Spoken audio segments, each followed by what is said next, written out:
Ah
जात गरजता पवार जात गरजता पवार बड़ी कार पाया पड़े बड़ी कार पाया पड़े बड़ी कार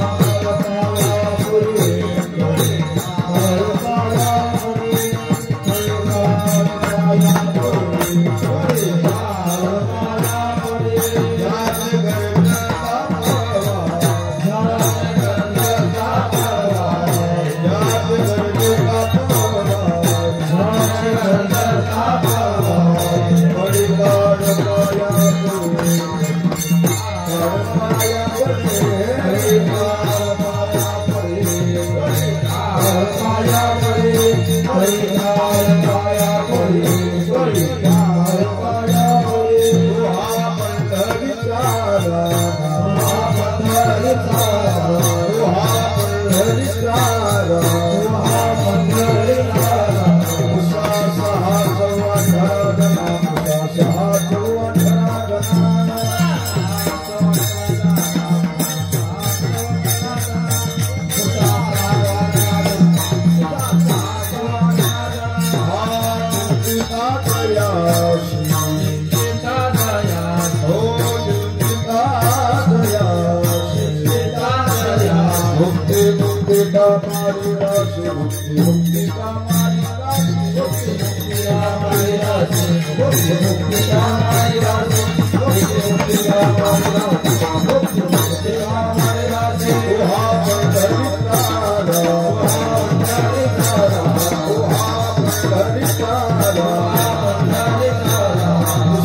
ज्याचे गरजता पवाडे ज्याचे गरजता पवाडे कडी काळ पाया पडे तो हा पंढरीचा राणा पुसा 6-18 जना चिंतिता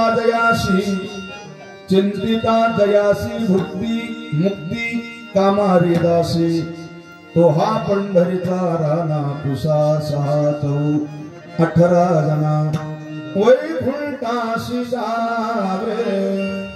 वैकुंठासी जावे तुका म्हणे ज्याच्या नावे तो हा पंढरीचा राणा पुसा 6-18 जना पांडुरंगा करू प्रथम नमन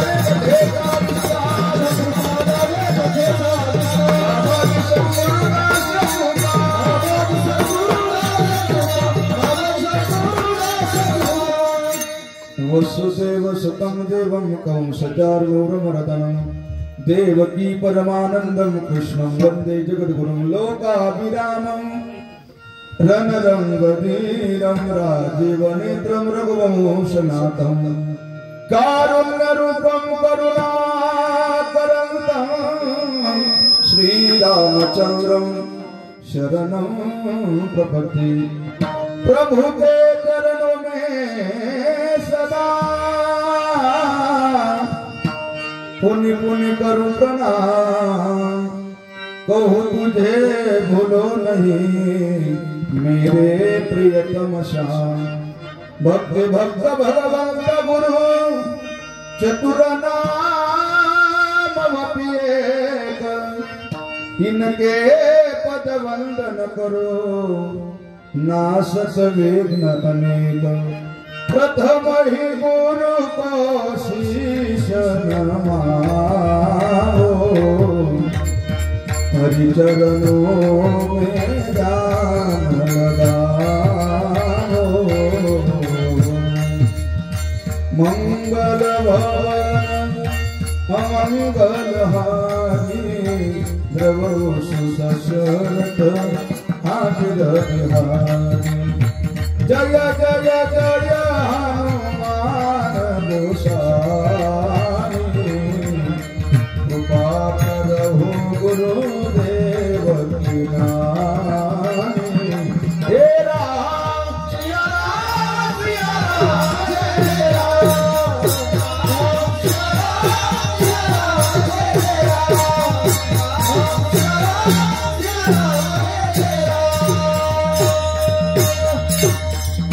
जयांची केली स्मरण होय सकळ विद्यांचे अधिकरण तेची वंदू श्री चरण श्री गुरुंचे ते नमस्कार होण्याता नमो ज्ञानेश्वरा निवृत्ती उदारा सोपान देवा मुक्ताबाई नमो त्रिभुवन पावनी आद्यत्रय जननी देवाची घ्यावी माझी सेवा दीना दुर्बलाची देवा दीना दुर्बलाची देवा दीना दुर्बलाची देवा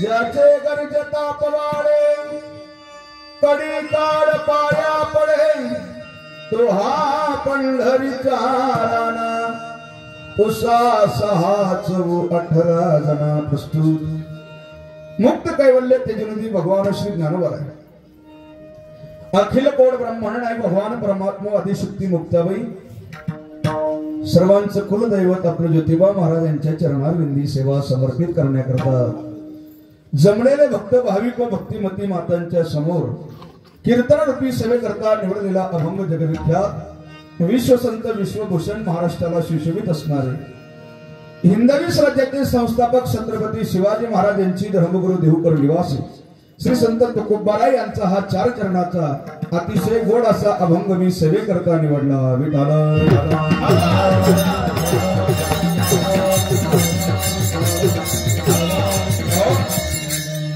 अभंगावरती विवेचन करण्यापूर्वी थोडासा परिहार द्यायचा तो असा आपल्या ह्या पुनीत पुण्यावन पवित्र अशा भगवान परमात्म्याच्या कृपेने सकल साधू संत मंडळीच्या आशीर्वादाने समस्त ग्रामस्थ मंडळीच्या बहुमोल सहकार्याने गावातील सप्ताह कमिटीचे कार्यकर्ते मंडळी व भजनी मंडळ यांच्या अथक प्रयत्नांनी करत असलेला हा सोहळा या ग्रंथराज ज्ञानेश्वरी पारायण सोहळा व कीर्तन सोहळा या सोहळ्याचा आजची ही 6व्या दिवसाची सेवा माझ्या वाटेवरती आली त्या दृष्टिकोनातून तुम्हा सज्जन श्रोत्यांच्या दर्शनाचा घडलेला हा सुवर्ण योग विठाला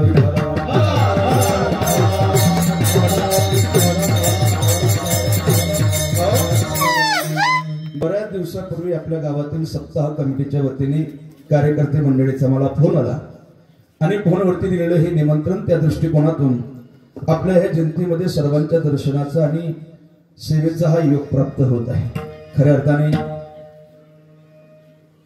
मागच्याही काही 2-4-5 वर्षापूर्वी मी एक वेळा जयंती नगरीमध्ये येऊन गेलो जवळपास या पंचकृषीमध्ये बरेचसे कार्यक्रम झाले त्यापैकी आपल्या जयंती नगरीमध्येही मागील वेळेस एक वेळा येऊन गेलो तदनंतर सप्ताह कमिटीचे 2-3 वर्ष सलग फोनही आले पण तुमचं गाव आणि आमचं गाव हजारो किलोमीटरचा प्रश्न आहे महाराष्ट्राच्या ह्या बाउंड्रीवरती तुम्ही आहात तर महाराष्ट्राच्या त्या बाउंड्रीवरती आम्ही आहात म्हणजे जवळपास एका रात्रीचा हा प्रवास आहे आणि तुमचा सप्ताहाचा कालावधी म्हणजे रामनवमी आता जवळ येत आहे इतक्या लांबून येणं शक्य नाही परंतु जयंतीकर मंडळींनी सारखं 2-3 वर्षापासून सतत फोन करत असल्यामुळे या वर्षी म्हटलं किती दिवस रिकामे झाले तरी चालतील इकडं कार्यक्रमाला यायचं म्हणजे 3-4 दिवस लागतात येण्याची एक रात्र जाण्याची एक रात्र कीर्तनाची एक रात्र 3 दिवस जातात परंतु मंडळीचं अतिशय जिव्हाळ्याचं प्रेम असल्या कारणाने यावर्षी पुनश्च सेवेचा सर्वांच्या दर्शनाचा हा योग प्राप्त होत आहे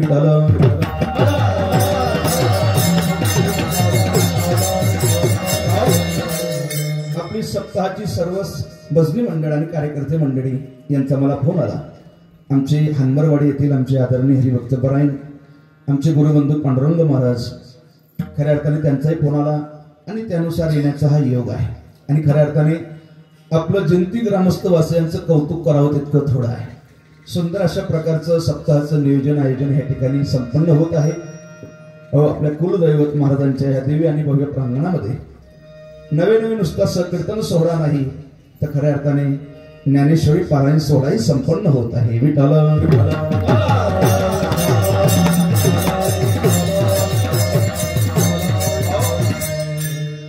या कार्यक्रमाकरता समस्त ग्रामस्थ मंडळ आहेत, पंचकृषीतील मंडळी आहेत, उत्कृष्ट प्रकारचे गाणारे वाजवणारे महाराज मंडळी या ठिकाणी उपस्थित आहेत. आता सर्वांचा मला परिचय नाही, पण सर्वांचं एकाच प्रमाणामध्ये आपण दर्शन करूया. मस्तक हे पायावरी या वारकरी संतांच्या विठ्ठल विठ्ठल.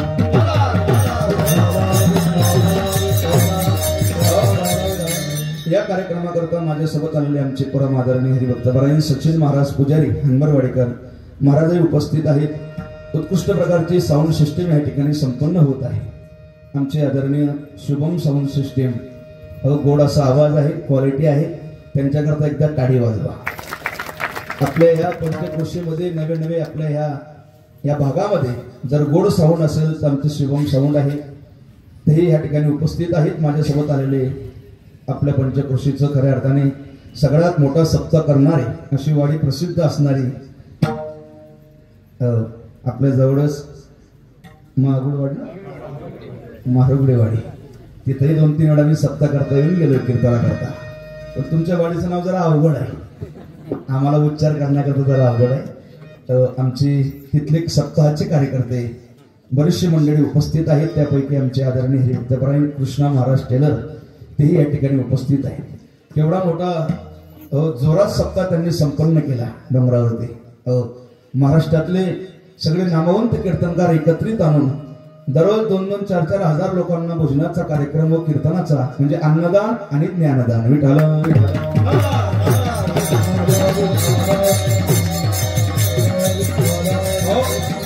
आणि खऱ्या अर्थाने बोलायचं म्हटलं तर कोरोनापासून जरा लोकांचा धाव ह्या मार्गाला जास्त लागलेला आहे. कारण कोरोनाने कळवून दिलं कोणीच जगामध्ये कोणाचं नाही, बाप लेकाचा नाही, लाख बापाचा नाही. म्हणून खऱ्या अर्थाने कबीर महाराजांनी उच्चारलेली भाषा खरं आहे. संतांनी दिलेला बोध, संतांनी दिलेले वचन कधी व्हायला जात नाही. कोणीच या जगात कोणाचं नाही राहत नाही, आतापर्यंत झालं नाही आणि भविष्यात होणार नाही. विठ्ठल विठ्ठल.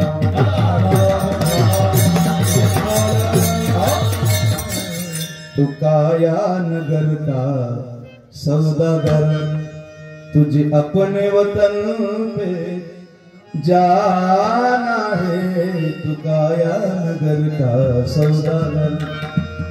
बाप कहता है बेटा मेरा और बेटा कहता है बाप मेरा, ना बाप बेटे का बेटा बाप का, हाँ तो जन्म देने का नाता है. बहन कहती है भैया मेरा और भैया कहता है बहन मेरा, ना बहन भैया का भैया बहन का, ये तो रक्षा बंधन का नाता है. तू काया नगर का सौदा, काया नगर का सौदा.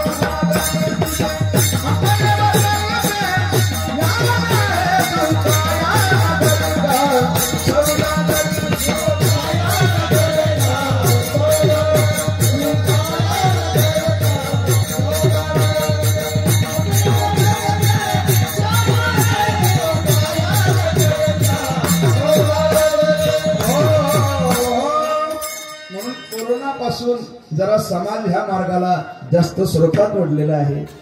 म्हणून खऱ्या अर्थाने ग्रामीण भागात सिटीमध्ये कॉलनीमध्ये फार जोरात कार्यक्रम संपन्न होत आहे. विठ्ठल विठ्ठल.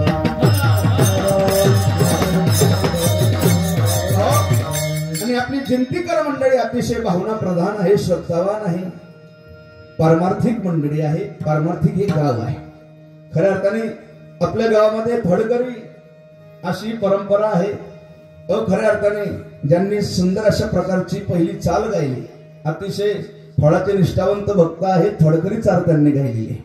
म्हणजेच खऱ्या अर्थाने आपण सर्व भावना प्रधान श्रद्धावान वारकरी मंडळी आहात.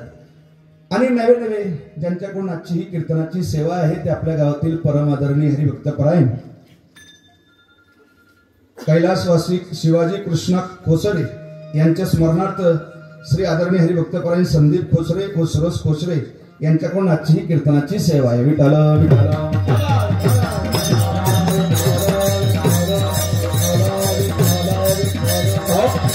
भाग्यवान आहे आपण. नुसता कीर्तन सोहळा नाही तर पारायण ह्या ठिकाणी होत आहे. का करावं पारायण? कशा करता करावं? कशा करता श्रवण करावं? कशा करता ज्ञानेश्वरी वाचावी? संत मंडळीचे उद्गार आहे. संत मंडळी सांगतायत तुमच्या आमच्या जीवनामध्ये किती प्रॉपर्टी असू द्या, ऐश्वर्य असू द्या, संपत्ती असू द्या, पैसा असू द्या, धन असू द्या, पण 8 दिवस 7 दिवसापुरतं का होईना हे बाजूला सारा.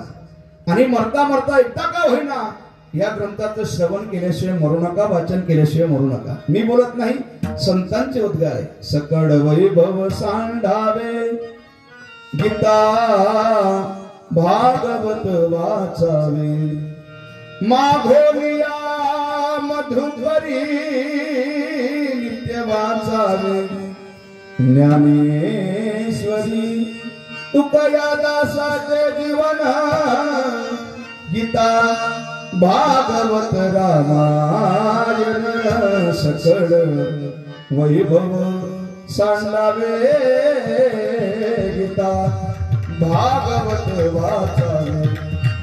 याचा कसा ज्ञानेश्वरी वाचावे. काही लोक म्हणतील महाराज आमच्याकडे अख्खं पारायण करण्याकरता वेळ नाही, वेळ फार कमी आहे. महाराज म्हणतात एक अध्याय वाच. अध्याय वाचायलाही वेळ नाही. 100 उभे वाच. 100ही वाचायला वेळ नाही. 10 वाच. 10ही वाचायला वेळ नाही. 5 वाच. 5ही वाचायला वेळ नाही. 2 वाच. 2ही वाचण्याकरता वेळ नाही. महाराज म्हणतात मग 1 वाच. हे तरी होवी अनुभवा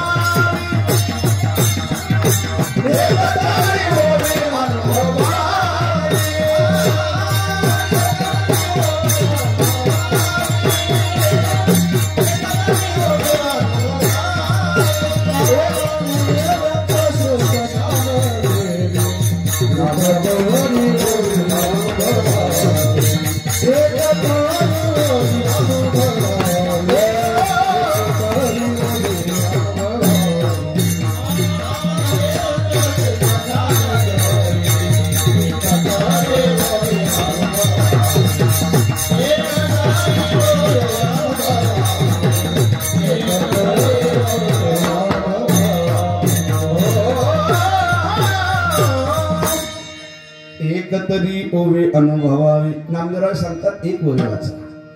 काय नाही ज्ञानेश्वरीमध्ये? अरे जे जगात नाही ते ज्ञानेश्वरीमध्ये आहे. नंतर जनाबाई उल्लेख करतात वाचावी ज्ञानेश्वरी ज्ञानेश्वरी वाचावी ज्ञानेश्वरी ज्ञानेश्वरी वाचावी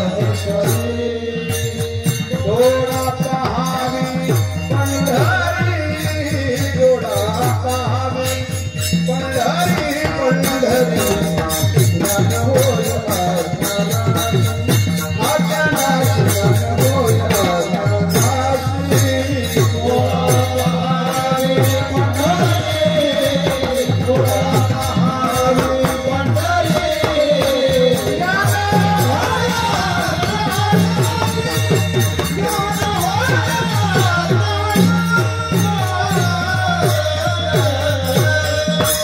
ऐसावर याटिकेसी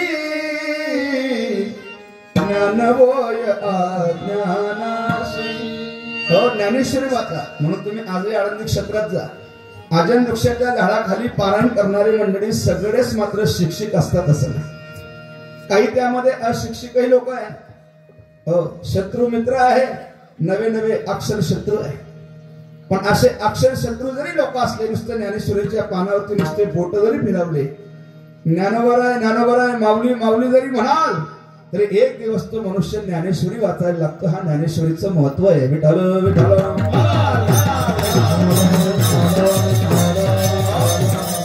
आणि असं ग्रंथांचं पारायण ह्या ठिकाणी संपन्न होत आहे. आपण भाग्यवान. आणि ह्या सेवेकरता अतिशय गोड असा अभंग मी निवडला आहे.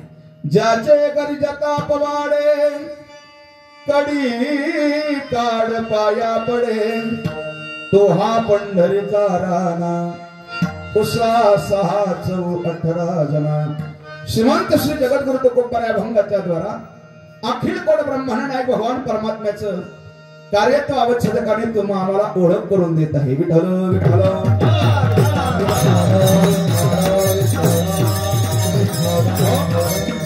विचारलं महाराजांना, महाराज तुम्ही आम्हाला देवाची ओळख का करून देताय? देवाची ओळख तुम्ही का करून द्यावी? काय संबंध आहे? काय आवश्यकता आहे? काय गरज आहे?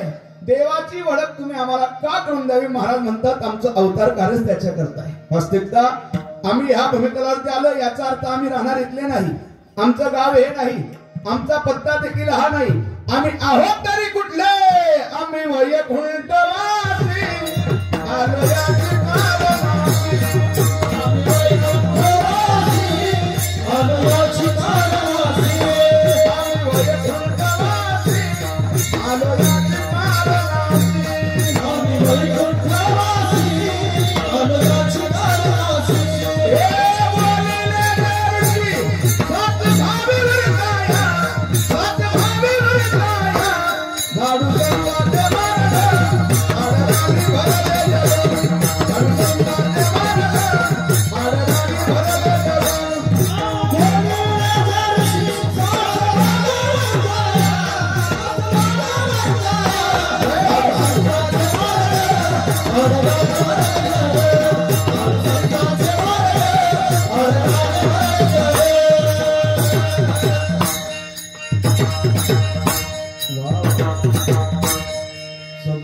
जवान आहेत आमचे, दिसायला म्हातारे पण कृतीत मात्र तरुण आहे. आमच्या बाबा करता एकदा टाळी वाजवा. कारण हा मोसमच तसा आहे. या वातावरणात तुका म्हणे वृद्ध होते तरणे रे विठाल विठाल.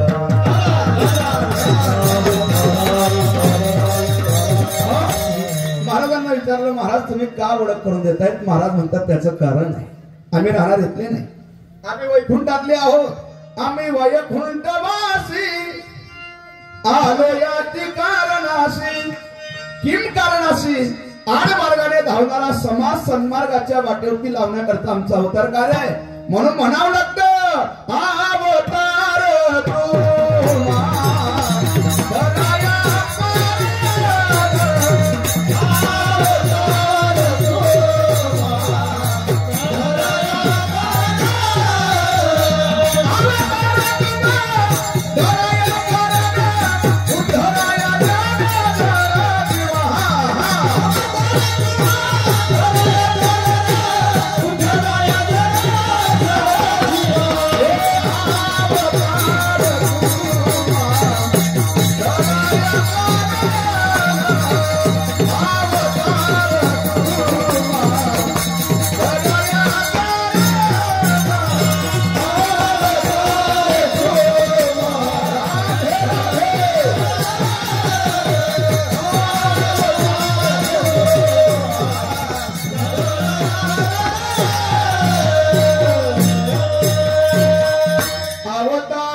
सांगतात स्वतः देवाने निरोप घेऊन तुमच्यापर्यंत मला पाठवलं गेलंय.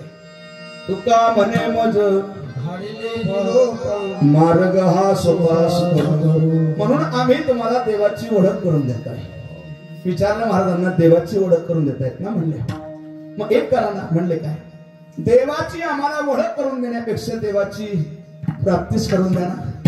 म्हणजे देवाची ओळख महत्वाची का देवाची प्राप्ती महत्वाची? काय वाटतं तुम्हाला? देवाची ओळख महत्वाची का देवाची प्राप्ती महत्वाची? जनतेत किती वर्षापासून सत्ता चाललाय? हा, माझी भाषा समजते तुम्हाला? कळते? किती वर्ष झाले? 39 वर्षापासून तुम्हाला आतापर्यंतचा अनुभव काय? देवाची प्राप्ती का देवाची ओळख? बोलत चला. जोपर्यंत मी बोलणार नाही तोपर्यंत कीर्तन संपणार. रात्रीचे 2 का वाजत ना. देवाची देवाची देवाची पुरुष मंडळीचं उत्तर देवाची प्राप्ती. आपण महिला मंडळीकडे जाऊया. त्यांना 50% आरक्षण आहे, त्यांचंही मत घ्यायला पाहिजे. महिला मंडळ तुम्हाला काय वाटतं? देवाची प्राप्ती का देवाची ओळख? देवाची मागची मंडळी देवाची ओळख. महिला मंडळ चतुर आहे, त्यांनी ओळखलं. पुरुषांनी उत्तर प्राप्ती दिलंय ना, मग आपण ओळख सांगायचं. एक तर प्राप्ती असेल, एक तर ओळख असेल. विठाल विठाल.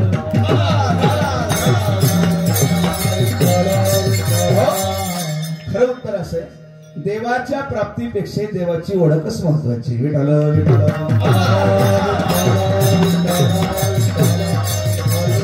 तुम्ही म्हणा महाराज कसं शक्य आहे, देवाची प्राप्ती महत्वाची? अजिबात नाही, देवाची ओळखच महत्वाची.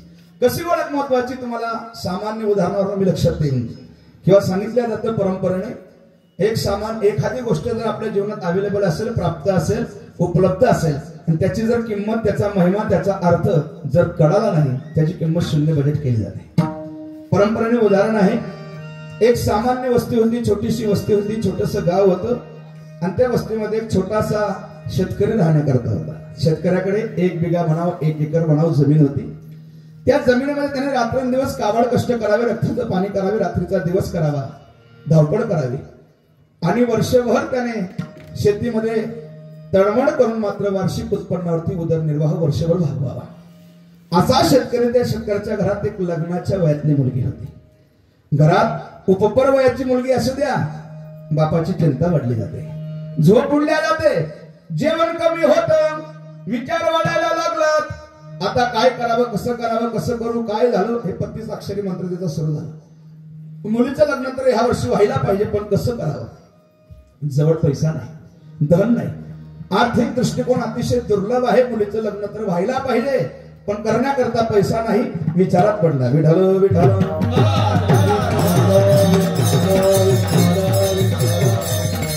त्याला काही सूचना उमदेना. शेवट पाटीलबा गावातील श्रीमंत आहे, त्याला पर्यायी मार्ग सुचला. गावातील पाटीलबा श्रीमंत आहे. पाटीलबाकडे जर आपण पोहोचलो, पाटीलबाला जर आहे ती अवस्था वर्णन केली, तर पाटीलबा उदार आहे, आणि खऱ्या अर्थाने दयाळू आहे, दयाघन आहे. असं पाटीलबाला जर आपण अवस्था सांगितलं, पाटीलबा पैसा दिल्याशिवाय राहणार नाही. पाटीलबाकडे पोहोचलं, सांगितलं, पाटीलबा अहो घरात लग्नाच्या वयातली मुलगी, लग्न व्हायला पाहिजे, परंतु जवळ पैसा नाही, धन नाही, आर्थिक दृष्टिकोन दुर्लभ आहे. लग्न तर व्हायला पाहिजे, पण पैसा नाही, झोप लागत नाही, जेवण धकत नाही, जेवण जात नाही, विचार थांबत नाही. पाटीलबाने सांगितलं, कशा करता? त्याने सांगितलं की पैसा जवळ नाही. पाटीलबा दयावान होते, घरात शिरले, कपाट खोललं, कपाटातनं पैशाचं बंडल काढलं, बाहेरून याच्या हातात टेकवलं. याने सांगितले किती आहे? पाटीलबाने सांगितलं 5,000 आहे, पूर्वीचा काळ आहे, 5,000 रुपये भरपूर झाले. त्याने 5,000 रुपये हातात घेतले आणि तिथून मात्र घराच्या मार्गाला निघाला. घरी आल्यानंतर त्याने धामधुमीत लग्न केलं. धामधुमीत मी मुद्दाम बोलतोय, पूर्वजांच्या काही लोकांच्या म्हणी आहेत, त्या म्हणीवरनं लक्षात येतं की भूतकाळातील लोक किती व्यावहारिक चातुर्य ज्ञान होतं, व्यावहारिक नॉलेज किती होतं, किती हुशार होते. काही म्हणीवरनं लक्षात येण्यासारखं आहे. पूर्वीच्या काळातली म्हण आहे, तुमच्याकडे आहे का नाही मला माहित नाही, पण आमच्या भागात आहे, आथरून पाहून पाय पसरणं. आहे का तुमच्याकडे? या म्हणीचा अर्थ इतकाच होतो, जिथपर्यंत मनुष्याची परिस्थिती असेल तिथपर्यंत मनुष्याने कार्य करीत राहा. आणि खेड्यापाड्याच्या ढोबळ भाषेत जर बोलायचं म्हटलं तर जिथपर्यंत मनुष्याची जावर असेल, गोधडी असेल, तिथपर्यंत मनुष्याने पाय पसरत राहायचं. पण वर्तमान काळात तसं राहिलं नाही. पाय पसरत राहायचे, पाय पसरत राहायचे, नाही जावर पुरली तर बोटं घालून पाडायची आणि मग आत्महत्या करायची. विठाल विठाल.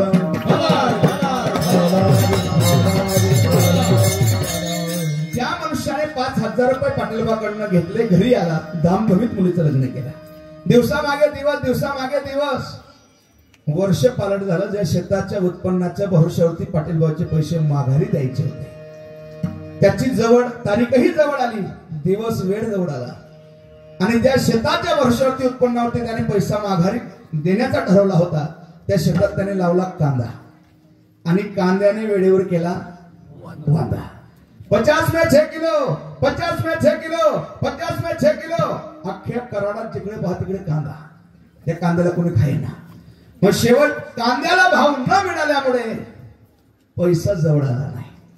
पाटीलबाचा पैसा माघारी करायचा आहे, कसा माघारी करावा?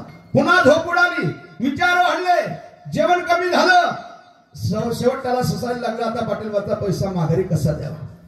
सगळ्यात शेवट पर्याय सुचला, पाटीलबाकडे जावं आणि पाटीलबाकडे सांगावं.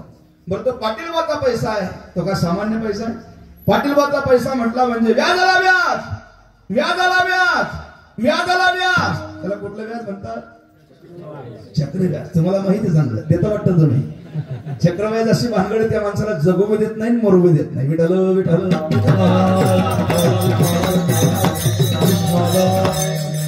दुप्पट तिप्पट पाटीलबाचा पैसा व्हायला प्रारंभ झाला.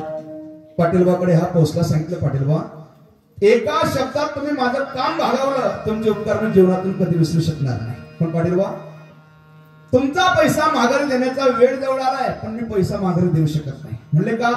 शेतातील उत्पन्न निघालं नाही. माझ्याकडून पैसा जर तुम्हाला परत माघारी काढून घ्यायचा असेल तर तुमच्याकडे पर्याय एकच आहे. म्हणले काय? तुमच्याकडे महिन्याने, सालाने, रोजाने मला कामाला जावा. येणाऱ्या पगारातनं 80% रक्कम तुम्ही काटून घ्या, 20% माझ्या हातात द्या, मी त्याच्यावरती माझा उदरनिर्वाह भागवेल. पाटीलबाने सांगितलं काय हरकत नाही, उद्या जेवणाचा डबा भरून घेऊन ये. रात्र गेली, सकाळ उगवली. पाटीलबाने सांगितलं तुझ्याकडे फक्त एकच काम, ते काम म्हणजे गव्हाला पाणी पाजायचं. तुमच्याकडे गहू लावतात ना शेतात, गव्हाला पाणी पाजायचं काम तुझ्याकडे. आता आपण शेतकरी मंडळी, आपल्याला ज्ञात आहे गव्हाला पाणी केव्हा भरावं लागतं, केव्हा पाजावं लागतं. गव्हाला पाणी पाजावं लागतं तेव्हा कुठला मोसम असतो? उन्हाळा नाही, पावसाळा, हिवाळा. बरं, जेव्हा हिवाळ्याचा मोसम असतो तेव्हा काही सामान्य थंडी राहत नाही. कडाक्याची थंडी, गार अशी थंडी, गार अशी हवा, आणि त्यातल्या त्या दिवसाची लाईट नाही. रात्री 12 वाजता लाईटीने यावं, याने शेतात पोचावं, मोटरचं बटन दाबावं, रात्रभर गव्हाला पाणी पाजावं. विठाल विठाल.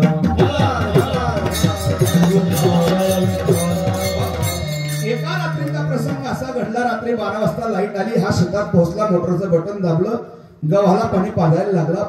पहिली फट्टी, पहिला दांड भरला गेला. दुसऱ्या दांडात पाणी टाकायचंय. पावड्याचा हात शोध घेतोय, पण पावडा हाताला लागत नाही. अंधार किट रात्र आहे. नुसता किर्र असा आवाज येतोय. मोठमोठे हिरवे गवत आहे. पुढं पाय टाकायला भीती वाटते. प्रकाश अजिबात नाही. अंधार किट रात्र आहे. अशा अवस्थेत त्याला पाणी बदलायचंय. ह्या वाफ्यातनं त्या वाफ्यात पाणी टाकायचंय. बरं, हातात पावडा घेऊन तर पावडा हाताला लागे ना. अंधार किट रात्र आहे. विचार करतोय सकाळच्या प्रहरी जर पाटीलबाचा शेताकडे राहून झाला आणि त्याच्या नजरेत जर हे पाणी वायाला गेलेलं दिसलं तर हा ओरडल्याशिवाय राहणार नाही. त्याने मागचा पुढचा विचार न करता गार अशा पाण्यात, गार अशा थंडी, गार अशा हवेत, हिवाळ्याच्या दिवसात त्या पाण्यात त्याने नाक फोडण्याकरता किंवा वाफ फोडण्याकरता हात घातले. आणि हात घातल्यावर हाताला अशा वेदना व्हायला लागल्या की न जाणं आता जर हाताला काही उष्णता नाही मिळाली तर हाताचं काय होईल मात्र सांगता येत नाही. धावपळ करायला लागला, पडापड करायला लागला. काहीतरी शेकोटी करावी, काहीतरी जाळावं, याच्याकरता तो कचरा पाहायला लागला. परंतु जिथं पडत पडत जावं तिथं कचरा थंडीने ओलाच हाती मिळावा, इतकी गारव्याची थंडी. शेवट विचार केला हा कचरा ओला आहे, फक्त वरून आहे, आतून कोरडा आहे. हा खऱ्या अर्थाने जर हा कचरा एखादी कागदाचा तुकडा सापडला आणि कागदाचा तुकडा जर पेटवला त्याच्यावरती हा कचरा तापेल. तापला की पेट धरणार, पेट धरला की हा जळायला सुरुवात करणार. आपल्याला शेकोटीचा आनंद घेता येणार. मग कागदाचा तुकडा कुठं सापडणार? शेताच्या वरच्या अंगाला एक चांगला डांबरीकरण रोड होता, जरा गड्डे गुड्ड्याचा होता, खराब होता. त्या रोडावरती आपल्याला कागदाचा तुकडा सापडणार, घावणार. म्हणून कागदाचा तुकडा पाहण्याकरता हा रोडावरती पोहोचला.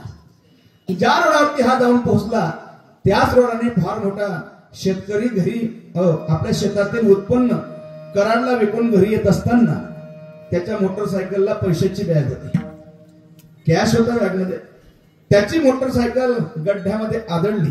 आदळल्याबरोबर त्या बॅगला झटका बसला. झटका बसल्यावर बॅगचे लॉक सटकले गेले. त्या बॅग बघणं 5 बंडल रोडावरती पडले. ज्याचे पडले त्याला जाग नाही, स्मरण नाही, जाणवलं नाही, कळालं नाही, उमजलं नाही. तो मात्र निघून गेला आणि त्या रोडावरती हा कागदाचा तुकडा पाहण्याकरता पोहोचला. कोण? पाणी पाहणारा. कुठं पोहोचला? कशा करता पोहोचला? कोण पोहोचला? केव्हा पोहोचला? चालू दे रात्रभरेस. कागदाचा तुकडा पाहण्याकरता रोडावरती पोहोचला. बरं, बंडल कसले आहे? पैशाचे. एका बंडलामध्ये एक नोट 500ची आहे. एका बंडलामध्ये एका वेळेस खऱ्या अर्थाने 1 लाख रुपये पॅक आहे. असे 5 बंडल आहे. किती रक्कम झाले? 5 लाख. ज्याचे पडले त्याला कळालं नाही, उमजलं नाही, समजलं नाही, तो निघून गेला. आणि त्या रोडावरती हा पाणी भरणारा पोहोचला. बरं याचा विचार करा, कोणाचा पाणी भरणाऱ्याचा. याने कोणाची लूटमार केली नाही, कोणाची मुंडी मोडली नाही, कुठं भ्रष्टाचार केला नाही, कुठं घोटाळा केला नाही. याच्या प्रारब्धाने, याच्या सदैवाने, याच्या भाग्याने, याच्या प्रारब्धाने, याच्या दैवाने ते पैशाचे बंडल याच्या नजरेत पडले. कुणाच्या? पाणी भरणाऱ्याच्या. बंडलापर्यंत हात जाऊनही भेटला, परंतु जिंतीकर पंचायत अशी झाली की त्याने आपल्या जीवनात कधी 100च्या पलीकडची नोटच पाहिली नव्हती. हा बंडलापर्यंत जाऊनही भेटला, बंडला खालून उचलले, बंडलाकडे खालून वरून बघायला लागला आणि विचार करायला लागला. हे अख्खे 5 बंडल जर एकाच वेळेस पेटवले तर व्यवस्थित शेकोटी होणार नाही. त्याने केलं काय? 5 बंडल भिन्न भिन्न केले, एक एक नोट वेगवेगळी केली, भिन्न भिन्न केली, त्याची होडी रचली आणि खालून काडी लावली. माझा दृष्टांत समाप्त झाला. एखाद्या वस्तूची प्राप्ती महत्वाची का वस्तूची ओळख महत्वाची? विठाल विठाल.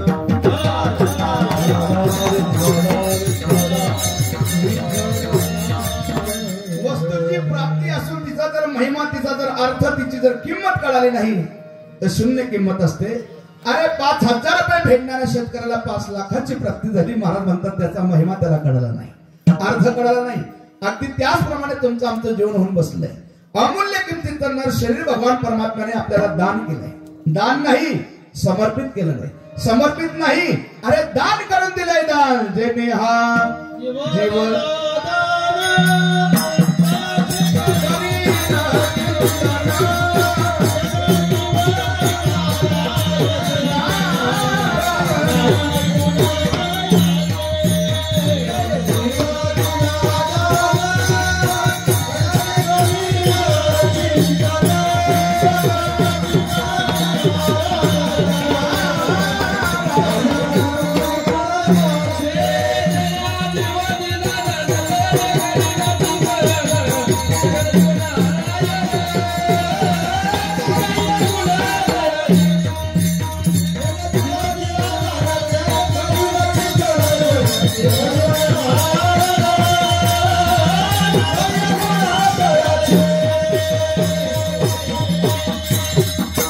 समर्पित केलाय. समर्पित नाही, दान करून दिलाय. दान जेणे हा जीव दिला दान तयाचे करीन दान. दान नाही, समर्पित केलाय. तुम्हा मला हा देह मिळाला इतक्या सहजासहजी सोप्या पद्धतीने मिळाला नाही. मग कागदाली न्यायाने प्राप्त झालेलं हे शरीर आहे. पावला हा देह कागदाली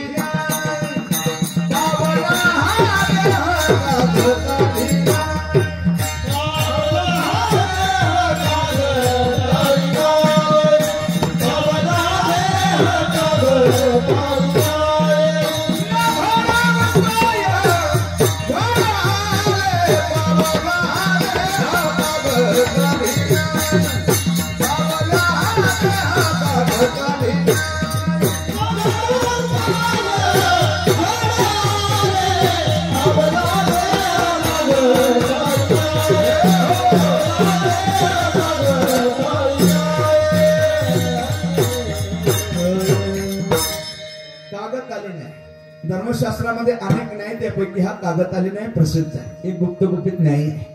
कागदाली न्यायाने, कागदाली न्याय म्हणजे काय? आंधळ्याच्या हाती कावड्याची प्राप्त होणे याचं नाव कागदाली न्याय. विठ्ठल विठ्ठल.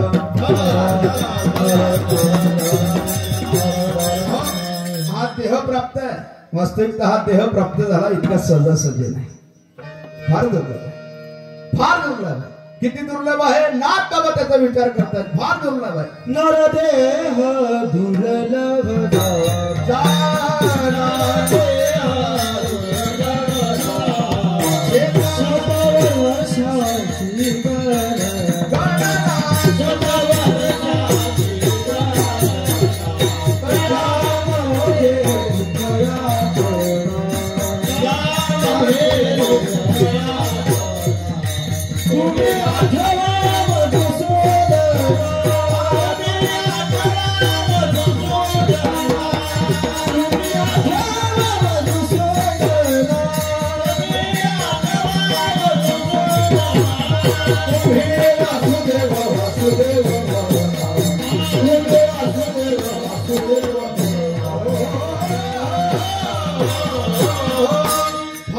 आहे. किती दुर्लभ?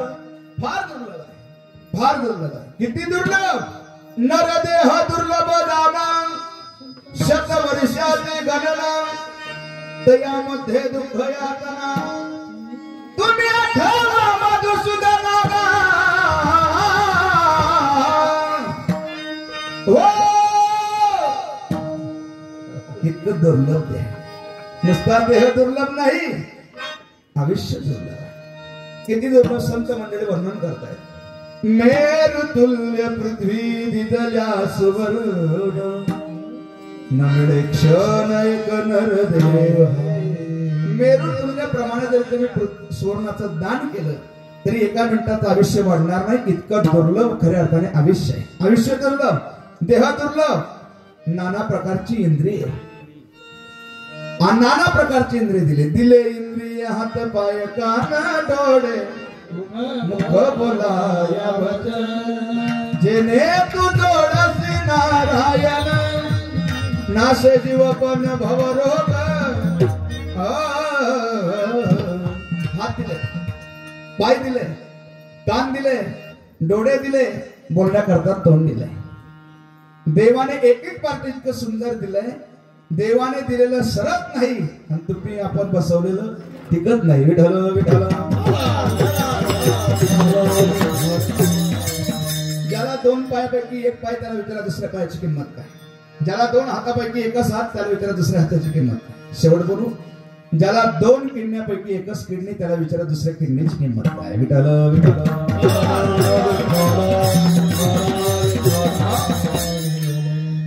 देवाने नाना प्रकारचे इंद्रिय दिले. देवाने आपल्याला दात दिले. किती दिले दात? किती? दुधाचे कोण मोजेल? दुधाचे मोजायला लागतील का? बघा, पोरगो जन्माला आलं की पहिल्यांदा त्याला दोन, एक खालचे दात आणि दोन वरचे दात. त्याला कुठले दात म्हणतात? पटाशीचे दात. त्याचे शेजारी पुन्हा एक दात येतो त्याला उपपटाशी. त्याच्या शेजारी पुन्हा एक दात येतो त्याला सोडईचा दात. त्याच्या शेजारी पुन्हा एक दात येतो उपसोडईचा दात. त्याच्या शेजारी पुन्हा एक दात येतो त्याला डाळ. डाळच्या पुढे अजून एक दाढ येते आणि एक लग्न झाल्यावर येते तिला दाढ येते माहिती, पण अक्कल कुठून येते याचं संशोधन चाललंय. विठाला विठाला.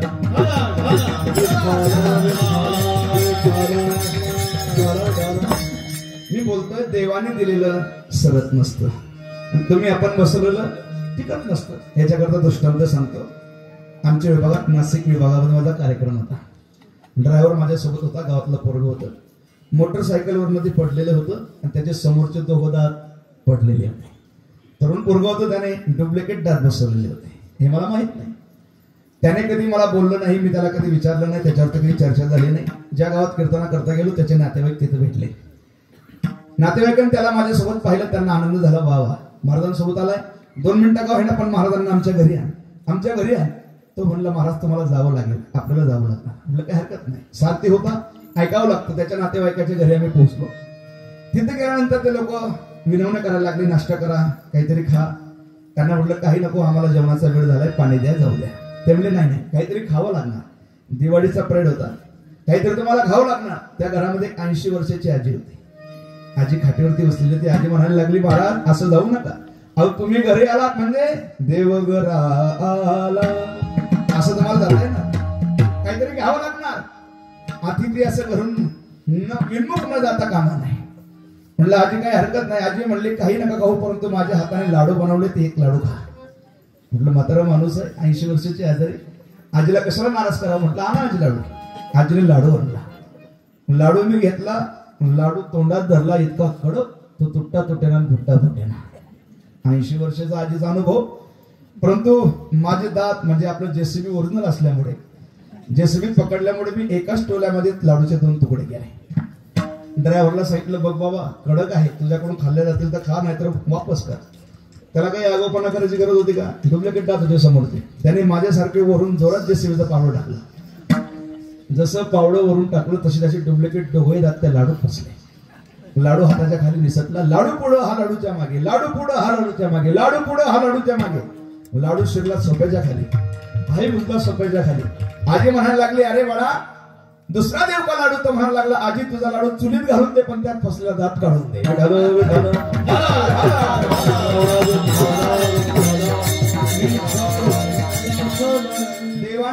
सरत नाही. अनेक इंद्रिय दिले, डोळे दिले, पण ते डोळ्याने कसं पहा. डोळे भरून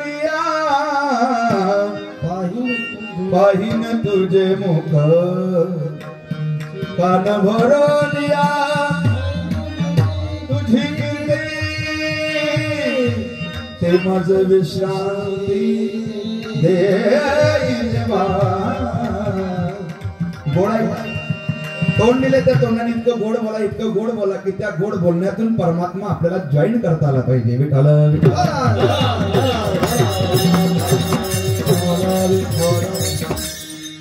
काही काही लोक बोलतात, इतकं बोलतात, इतकं बोलतात. आता आमचा हा दररोजचा फिरण्याचा योग आहे, अनुभव आहे. दिवस बदलला की गाव बदलतं, गाव बदललं की पाणी बदलतं, पाणी बदलले की लोक बदलतात, लोक बदलले की अनुभव बदलतो. काही काही गावात जर आम्ही कीर्तना करता लवकर जाऊन पोहोचले, काही लोक भेटण्या करता येतात, बोलण्या करता येतात. इतकं बोलतात, इतकं बोलतात, इतकं बोलतात, पूर्ण वायवार बोलतात. त्या बोलायला काही अर्थ नसतो. काही काही गावात जर जाऊन पोहोचलोय आपण, काही बोलावं, समोरचे लोक काही ऐकतात आणि काही टिंडोरा पेटवतात. एका गावात एका पोराचं लग्न झालं, लग्न होऊन 8-10 दिवस झाले. त्याने आपल्या आईकडे आग्रह धरला, आई मी सासरवाडीला जाणार, आई मी सासरवाडीला जाणार. त्याची आई म्हणायला लागली, बाळ्या अरे लग्न होऊन 8-10 दिवस झाले, इतक्या लवकर कोणी जातं का? नको जाऊ घरी बसतो. म्हणलं नाही नाही मी जाणार. आई म्हणायला लागली, एकटा पोरगा आग्रह करतोय, हट्ट धरतोय, जाऊ देण्यास काय हरकत नाही. आई म्हणायला लागली, बाळ्या जातोय जा, परंतु तुला एक घाण सवय. म्हणली कसली? सकाळी लवकर उठतो, कामाला जातो, संध्याकाळी घरी येतो, हात धुत नाही, पाय धुत नाही, फ्रेश होत नाही, जेवायला बसतो, बक बक खातो.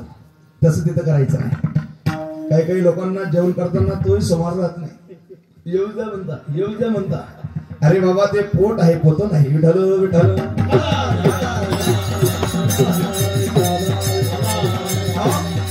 त्याच्याही म्हणली तिथे गेल्यानंतर तुला ते आग्रहाने मुक्कामी ठेवणार, दुसऱ्या दिवशी तुला पंचपक्वानाचं जेवण बनवणार, जेवायला बसवणार, पुन्हा पुन्हा आग्रह करणार. घ्या ना बासुंदी, घ्या ना बुंदी, घ्या ना जिलेबी, घ्या ना श्रीखंड, घ्या ना गुलाबजाम, घ्या ना भजी, घ्या ना पुरी, घ्या ना वडा. सांगायला काही पैसे लागतात. प्रत्येक वेळेला ते आग्रह करतील, प्रत्येक वेळेला हो म्हणायचं नाही. एक वेळा बासुंदी आली की हो म्हणायचं, एक वेळा बुंदी आली की नाही म्हणायचं. ऍटम पाहून काम चालू द्यायचं. एक वेळा शिरा आला की हो म्हणायचं, एक वेळा लाडू आला की नाही म्हणायचं. एक वेळा हो म्हणायचं, एक वेळा हो म्हणायचं, एक वेळा तुम्ही होय म्हणत नाही, नाही म्हणत तुम्ही का ब्रह्मचारी. एक वेळा हो म्हणायचं, एक वेळा नाही म्हणायचं. आलं लक्षात? तो म्हणला, आई म्हणायला लागली भर बॅग निघ लवकर. याने बॅग भरली, कराडला पोहोचला, सासरवाडी जाणाऱ्या गाडीत बसला. गाडी निघाली. सकाळ सकाळच्या प्रहारी सासरवाडीत उतरला. सासूबाई ओटावरती धुणं दूध बसलेले होते. जेव्हा सासूबाईच्या नजरेत जावाई बापू पडला तेव्हा विचारता काय? सासूबाईचा आनंद गगनात मावेना, नाकाचा मोती ठेवी का. सासूबाईने जावायला पाहिल्या तडकन उठून उभी राहिली, म्हणायला लागली, जावाई आला तर जावाई आला, जावाई आला तर जावाई आला, जावाई आला तर जावाई,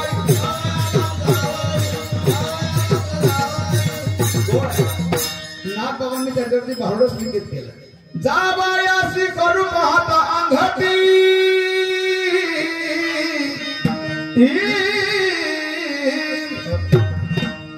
जावायला पहिल्या सासूबाईचा आनंद गगनात मावेना, तडकन उठून उभी राहिली. सासूबाई म्हणायला लागली, आलात का जावई बापू. याची टूक पेटली. कोणाची? जावायची. जावायला आठवलं आपल्या आईने काय सांगितलंय. सासरवाडीत गेला की एक वेळा हो म्हणायचं, एक वेळा हो म्हणायचं, एक वेळा पण कुठं म्हणायचं नेमका मुद्दा विसरला. सासूबाई विचारायला लागली, अहो आलात का जावई बापू, बरी का आमच्या मुलीची तब्येत. हा म्हणायला लागला, नाही. म्हणे आजारी? म्हणले हो. दवाखान्यात नेली? म्हणले नाही. आम्ही जावं? म्हणले हो. आमच्या हाती लागेल? म्हणले नाही. म्हणले वारली? म्हणले हो. लागलं गावला जायला. त्याला का बोलणं म्हणावं लागतं का? विठाल विठाल.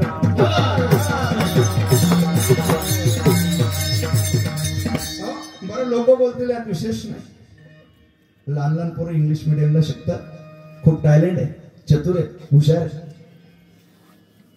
एके दिवशी मी काल्याच्या कीर्तना करता जात होतो. सकाळच्या प्रहारी गाडी पंक्चर झाली. मी उभा होतो.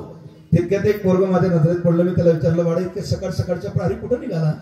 तो म्हणला, महाराज कळलं नाव आहे तुम्हाला. पाटीला दप्तर शाळेत निघालो. म्हणलं हो हो कळलं. बाळा इतक्या सकाळी? म्हणले हो. कितीला सुटणार शाळा? म्हणले 2ला सुटणार. मी त्याला विचारलं 2 पर्यंत उपोषण आणलं, तर म्हणला नाही नाही, मम्मीने डबा करून दिलाय.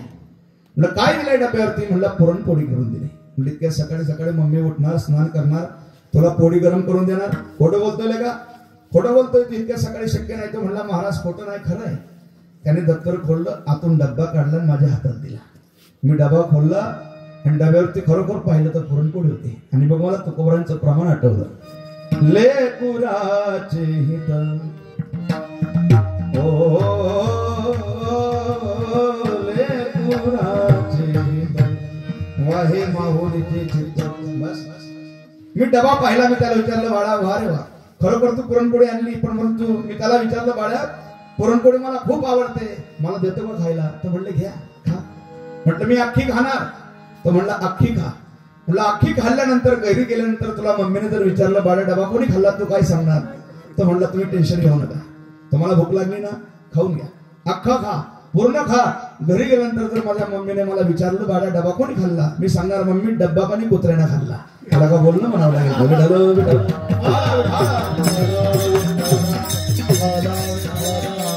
या बोलण्यात काही मात्र तथ्य नाही. जरूर बोलावं, पण कसं बोलावं? बोध दिला आम्हा सांगा ते. जरूर बोला, कसं बोलावं? साधू बोध झाला असं काहीतरी बोलावं की त्या बोलण्यातून काहीतरी बोध प्राप्त होईल.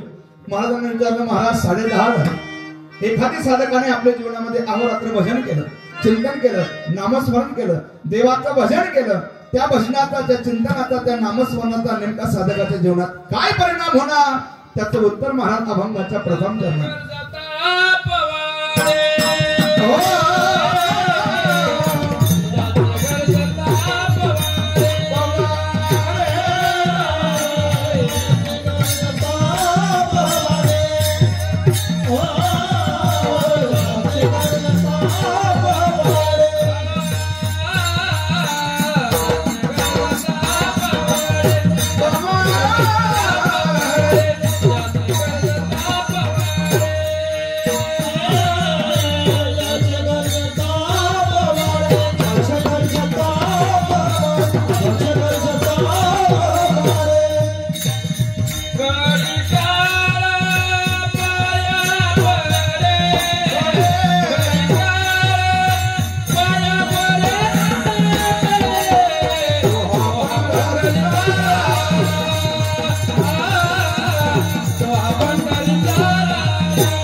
एखाद्या साधकाने आपल्या जीवनात अहोरात्र भजन, चिंतन, नामस्मरण केलं, त्याचा परिणाम साधकाच्या जीवनात काय होणार? महाराज म्हणतात अलौकिक होणार. काय होणार? कडी काळ पाया पडे राम, ज्याचे गरजता पवार. कडीचा काळ पाया पडल्याशिवाय राहणार नाही. हा त्याच्या नामाची, नामस्मरणाची शक्ती आहे. विठ्ठल विठ्ठल.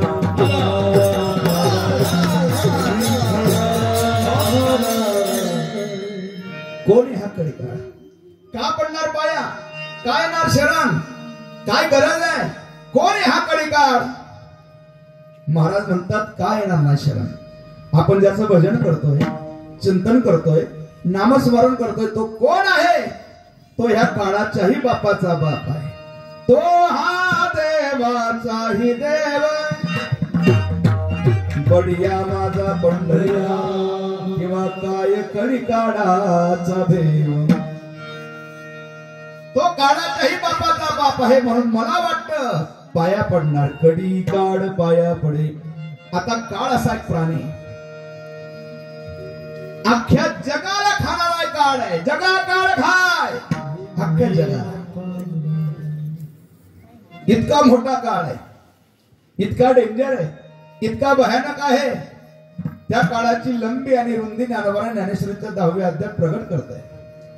नेहाडी पाके बडा पसरलास चवडा करुणी माझी आवडा आकार मासी पाक पाकडे तव हे सरे अशी त्याची क्रांती आहे. अख्ख्या जगाला खाणारा काळ आहे. भरोसा नाही, क्षणाचा भरोसा नाही, मिनिटाचा भरोसा नाही. चहा पिण्याकरता बशी आपण हातात धरली, पहिला घोट पिला, खाली ठेवता येणार याची गॅरंटी नाही. म्हणून म्हणावं लागतं, साथ देती नाही हो साथ देती नाही, साथ देती नहीं है किसी का. कोणाला गुरणी असेल, कोणाला घमेंड असेल, माझ्याकडे पैसा आहे, माझ्याकडे धन आहे, माझ्याकडे प्रॉपर्टी आहे, माझ्याकडे तब्येत आहे, काहीच नाही. श्वास रुक जाएगी चलते चलते, क्षमा बुझ जाएगी जलते जलते, दम निकल जाएगा, दम निकल जाएगा, दम निकल जाएगा रोशनी का. क्या भरोसा है इस जिंदगी का, क्या भरोसा है इस जिंदगी का, क्या भरोसा है इस जिंदगी का,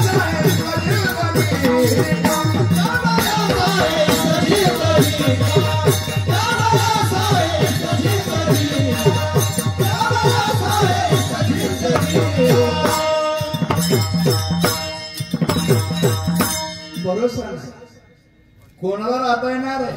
हम रहना फार गोड बोलतो लगेच का.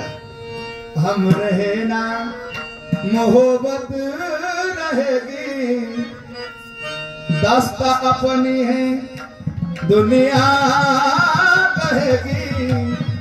नाम रह जाएगा हो नाम रह जाएगा, नाम रह जाएगा आदमी का.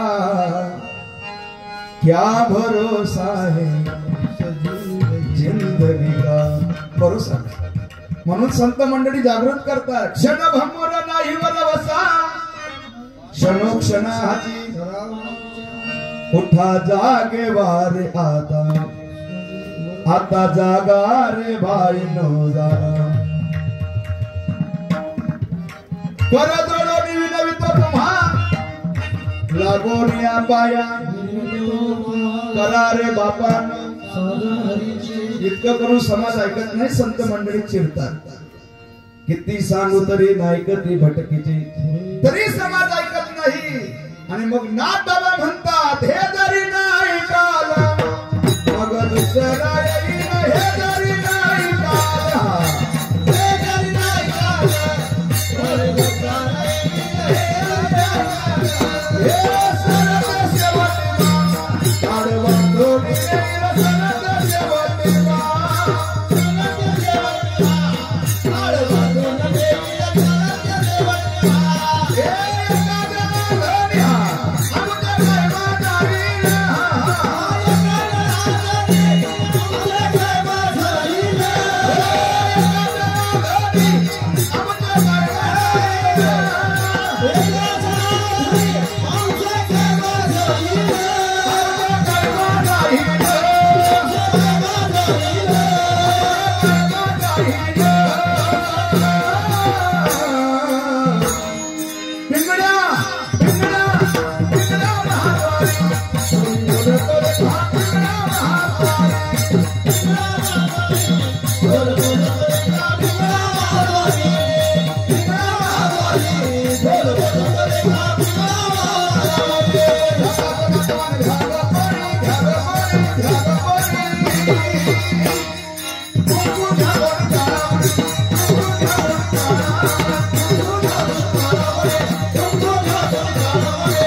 संत मंडळी जागृत करतात.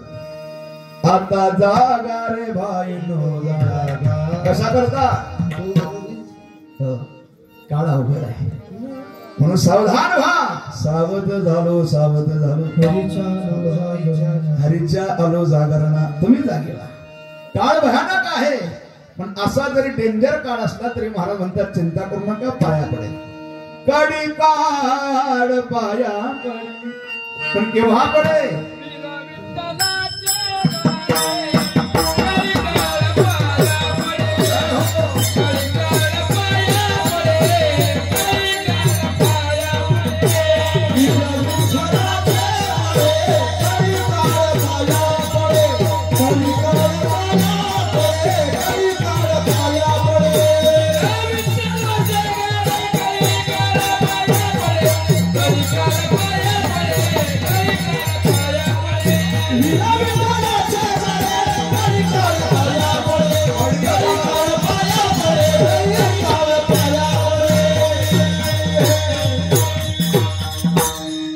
केव्हा काळ पाया पडणार? वीर विठ्ठलाचे गाडी आणि मग कडी काळ पाया पडी. पडणार काळ पाया पण केव्हा? ज्याचे गरजता पवाडे. पवाडे घातले. काही लोक म्हणतील महाराज पवाडे आम्हाला माहित नाही का? माहित आहे. पवाडे म्हणजे काय? पवाडे 3-3 तासाचे पवाडे काही लोकांच्या मुखगत आहे. पवाडा म्हणजे काय? ऐका सातारा जिल्ह्याला पण हा पवाडा वेगळा आणि कीर्तनात्मक पवाडा वेगळा. कीर्तनात पवाडा ह्या शब्दाचा अर्थ आहे देवाच्या नामाचा जय घोष करणं, जय जयकार करणं म्हणजेच पवाडा. ज्याचे गरजता पवाडे.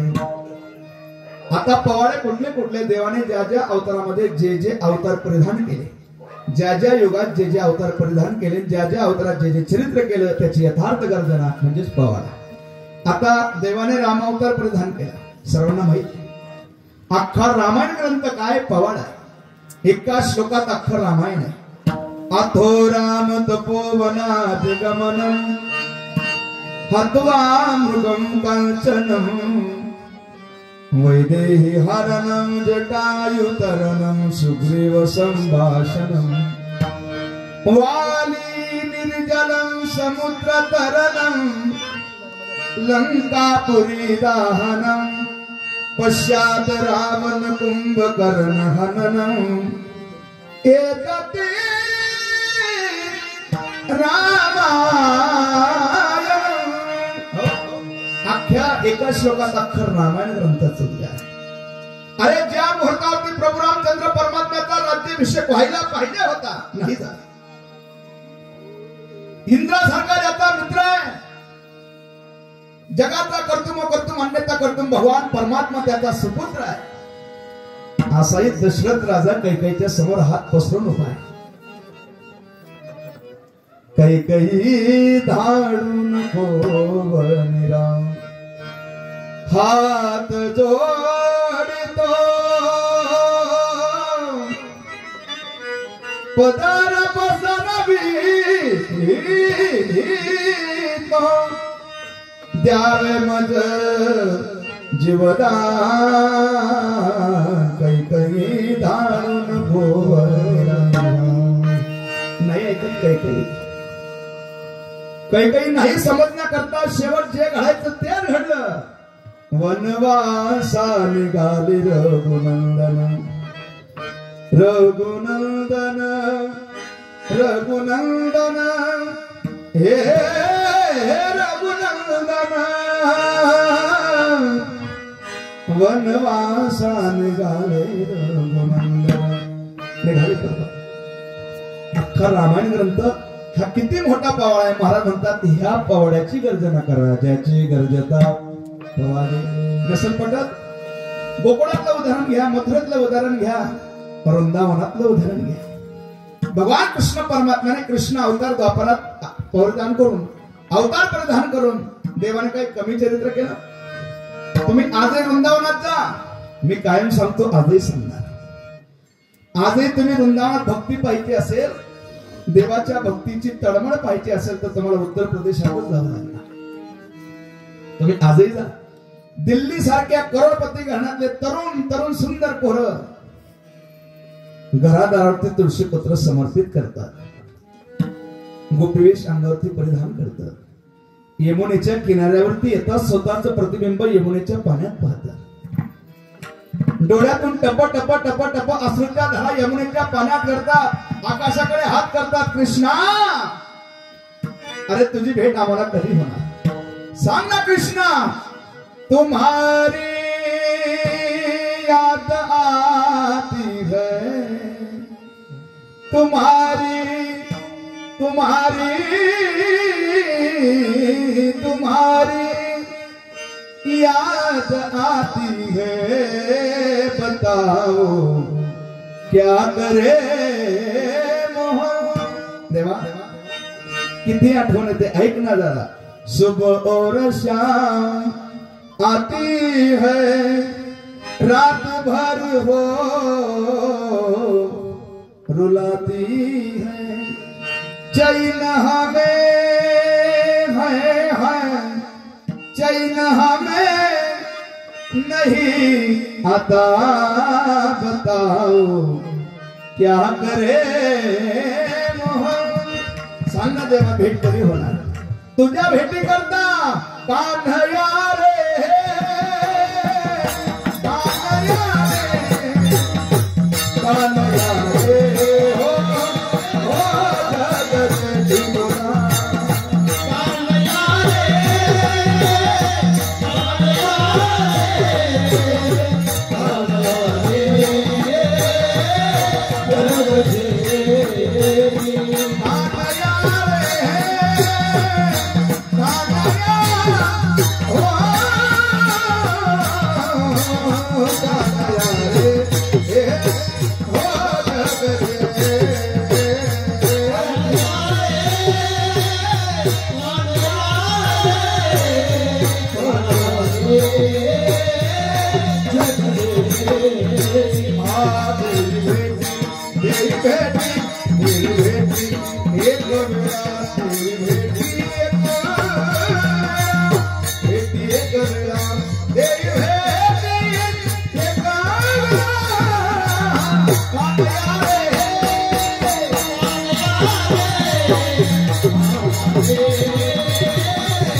यमुनेच्या किनाऱ्यावरती जाऊन पहा, ही गोपिकांची अवस्था पाहायला आजही मिळते। सांग ना कृष्णा, तुझं दर्शन आम्हाला कधी होणार। एक कन्हैया, बहु वेळा नको, फार वेळा नको, पण एक वेळा तरी देई भेटी, एक वेळा देई भेटी, एक वेळा देई भेटी, एक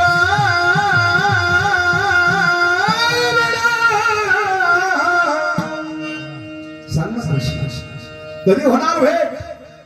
लगन तुमसे लगा बेटी, जो होगा सो देखा जाएगा। सांग ना कृष्ण, कधी होणार तुझी भेट। हे भेटीची अवस्था, महाराज म्हणतात ह्या अवस्थेकडे पहा आणि देवाचे पवाडे गर्जना करा, जसे गोपिकांनी गर्जना केले तसे। विठाला विठाला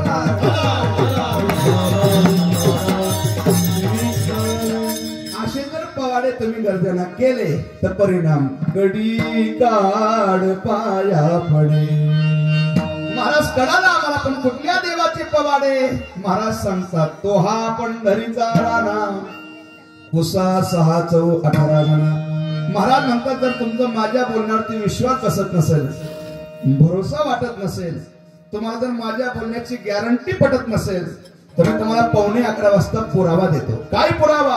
कुसा 6 चौ 18 जणा, एक 18 लोकांचं पीठ आहे, एक 6 लोकांचं पीठ आहे। शेवट हिंदू संस्कृतीमध्ये सर्वोच्च न्यायालय घोषित केले, सुप्रीम कोर्ट घोषित केले, त्याचं नाव वेद, त्याला विचारा। विठाल विठाल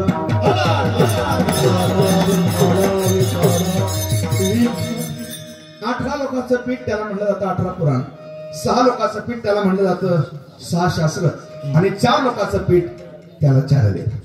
आता 18 लोकांचं पुराण आहे, त्या पुराणाचं कुठलं नाव, एक श्लोक जातो, श्लोकात वर्णन आहे. 18 पुराणाचे नाव एका श्लोकात दर्शन केलेले पाहून घ्या. मद्वयम बद्वयम बत्रयम वचतुष्टयम नालिम पाटलिम पुराणानी पुष्कम गारुडमेवच. या श्लोकामध्ये 18 पुराणाचे नाव वर्णन केले पाहून घ्या. 18 पुराणाला विचारा, नसल पटत आत्मा आणि अनात्मा याच्यावरती भरवच्च प्रकारचं विवेचन करून घेणारी जी मंडळी होऊन गेली, कपिल, जैमिनी, व्यास, 6 शास्त्रकारांना विचारा. नसल पटत तर हिंदू संस्कृतीमध्ये सर्वोच्च न्यायालय, सुप्रीम कोर्ट ज्याला गायलं गेलंय त्याचं नाव वेद.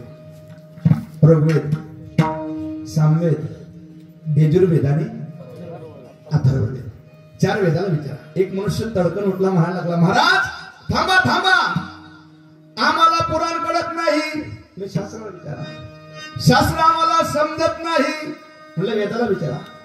म्हणला वेद आम्ही आमच्या जीवनात मानत नाही. महाराज म्हणले तुम्ही टेन्शन घेऊ नका, लवकर घरी जा, लवकर झोपा, सकाळी लवकर उठा, कराडला पोहोचा, कृषी केंद्राच्या दुकानावर पोहोचा, 1 लिटरचा इंडो सल्फानचा डबा घ्या, घरी या, सर्वांच्या भेटी गाठी घ्या, शेतात जाऊन लाता घसरून मारा. कारण वेदाचं बोलणं तुम्हाला मानावंच लागेल. सकारात्मक वाक्य. पुसा 6 14 18 जण. पण आमच्याकरता स्वतंत्र व्यवस्था काय? महाराज म्हणले आहे ना, काय व्यवस्था? चिंतिता जयाची, चिंतिता जयाची, चिंतिता जयाची, चिंतिता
जया, चिंतन करा. तुमच्याकरता प्रायव्हेट व्यवस्था आहे. चिंतन कसं करा?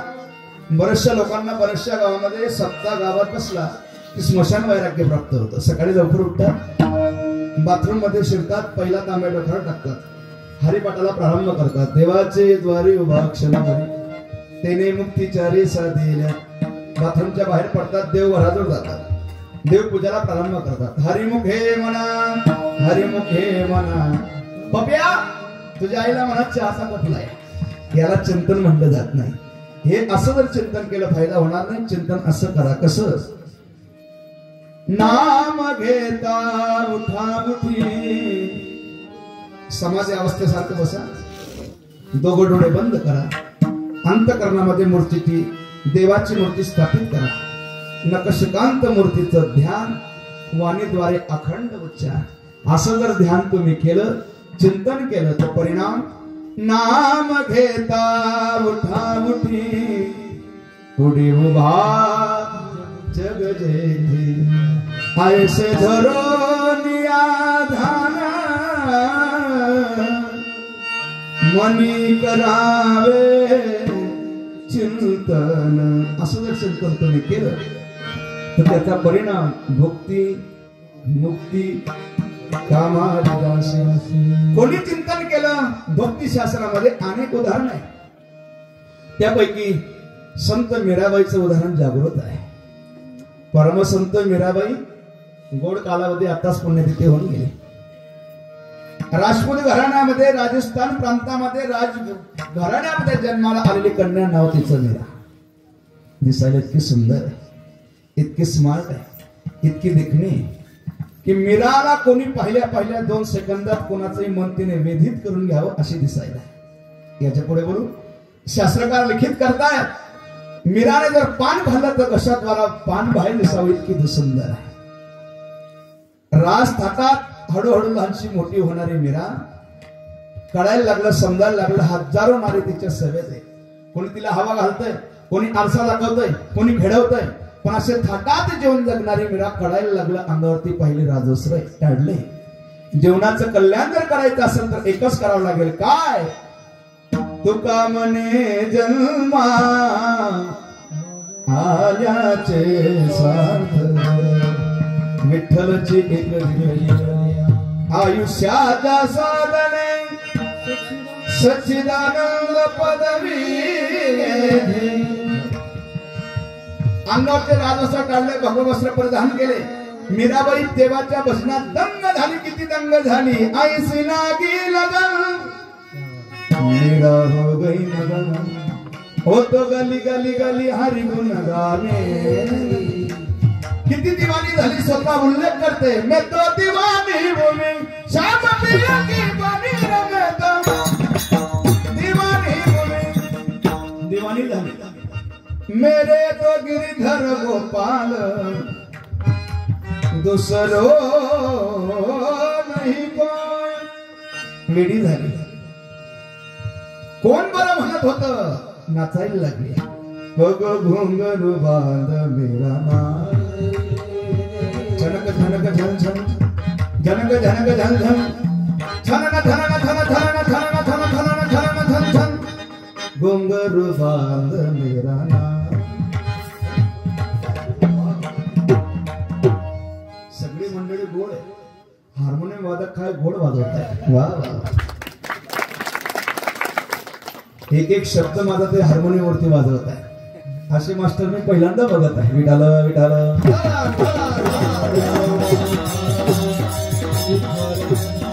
कोण बरं म्हणत होता मीराबाईला?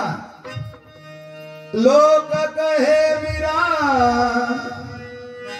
बहिरे बावरी, बाप कहे कुलनासी रे. घुंगरू बांध मेरा नाची रे नाची घुंगरू बांध मेरा नाची रे कर घुंगरू बांध मेरा नाची रे.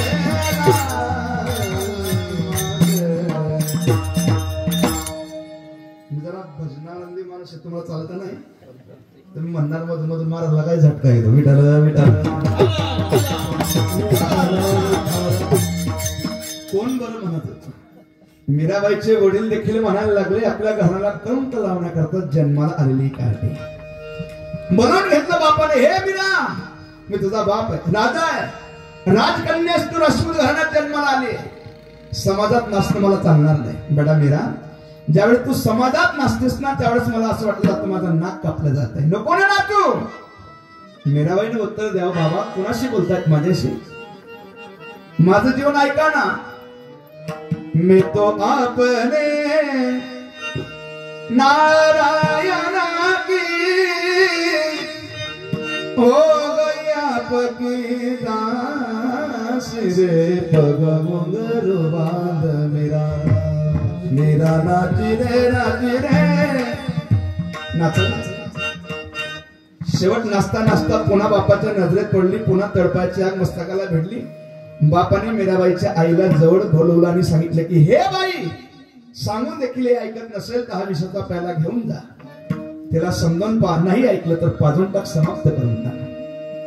मीराबाईची आई धावत धावत आली. मीरा, हे मीरा, हे मीरा, मी तुझी आई आहे. तुला जन्म दिलाय. 9 दिवस 9 महिने 9 दिवस तुला उदरात वागवलं नाही. नाही त्या प्रकारचा त्रास सहन केलाय. एक वेळा ऐकशील मी काय केलं नाही तुझ्यासाठी? मी तुझ्यासाठी देवाला जाणले. काय केलं ऐकणार? हो, मीराबाई म्हणायला लागली, इतकी धावपळ, इतकी तळमळ खटाटोट कशा करता करते? मीराबाईची आई म्हणली 10 मिनिटं शिल्लक राहील. मीरा, तुझा बाप नको म्हणतो ना बेटा, नको ना नाच. मीरा, जर तू माझं ऐकलं नाही तर तुझ्या बापाने तुझ्याकरता प्याला पाठवला. तो प्याला तुला प्यावा लागणार आहे. आज तुला हा राजस्थान प्रांत नाही, मृत्यूलोक सोडावा लागणार आहे. मीराबाई म्हणली, आई कसला प्याला आहे? ऐक ना दादा, हा विषाचा प्याला आहे. मग मीराबाई बोलते, आज जर जन्माला घालणारा जर मारण्याकरता तपलेला असेल तर जगून काय फायदा आहे? आणतो प्याला. आज मारणारा मारतो का तारणारा तारतो? दूध का दूध, पाणी का पाणी म्हणते. मीराबाईने कृष्ण चिंतनाला प्रारंभ केला. विषाचा प्याला हातात घेतला, कृष्ण चिंतनाला प्रारंभ केला.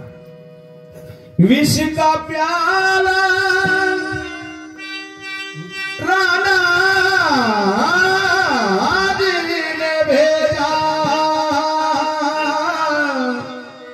परिणाम पीबत पीबत मीरा हसी रे पग घुंघरू बांध मेरा नाची.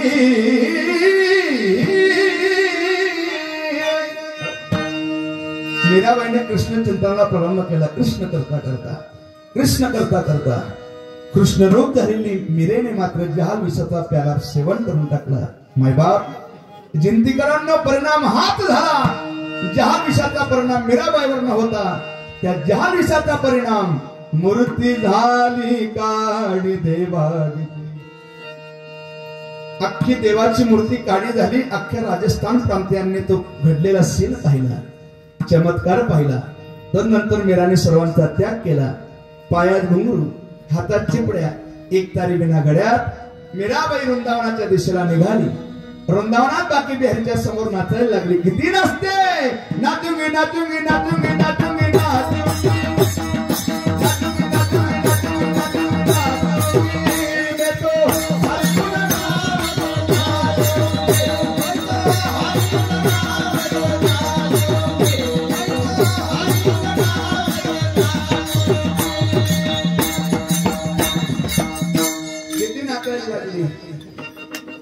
नाचता नाचता नाचता भरपूर नाचली. महाराज म्हणतात, मीराबाई सारखं नाचा.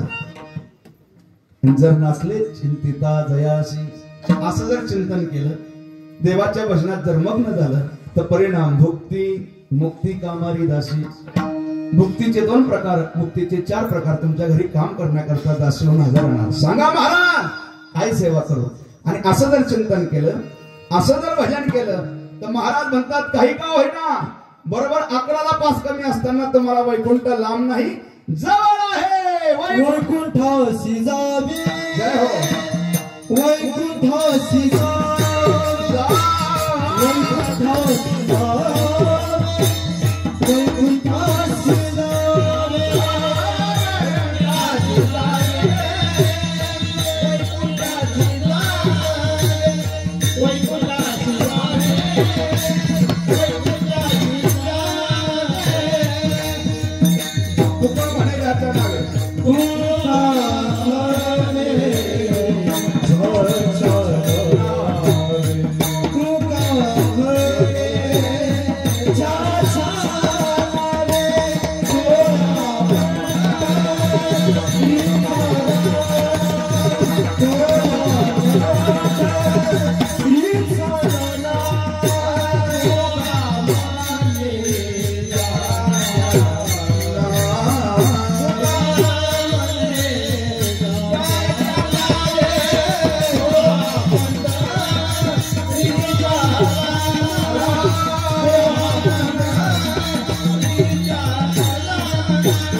आमच्या मंडळी करता एकदा टाळी वाजवतो या बा छान गाणारी मंडळी वाजवणार मंडळी पण आपलं घड्याळ दुश्मन झालंय थांबायला तयार नाही महाराज म्हणतात तर तुम्ही असं भजन केलं तर वेळेत का होईना वैकुंठासे जावे तुका म्हणे ज्याच्या नावे आतापर्यंत वैकुंठाला कोणी गेलं का गेलं ना हजारो गेले जाती पुढे एक उतरले पार हा भव सागर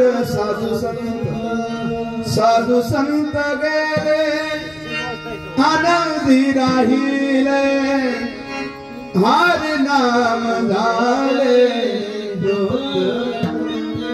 किंवा ज्ञानावर हरिपाठात तिकीट करतात ज्ञानदेवा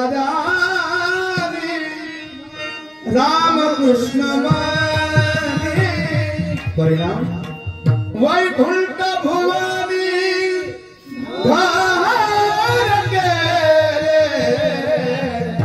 हरिमुखे मारा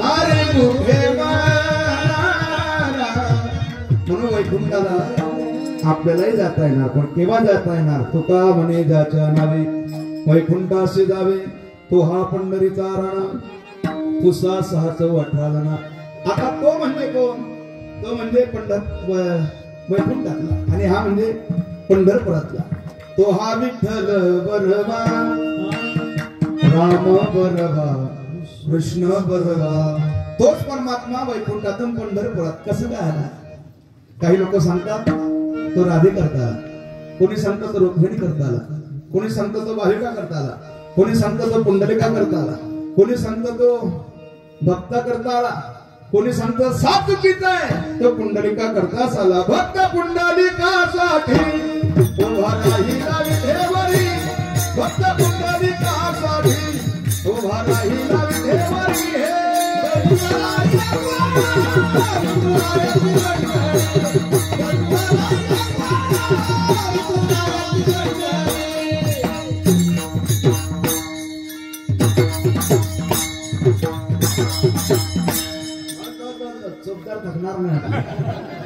बस पुंडलिका करता आला म्हणून द्वारकेची मूर्ती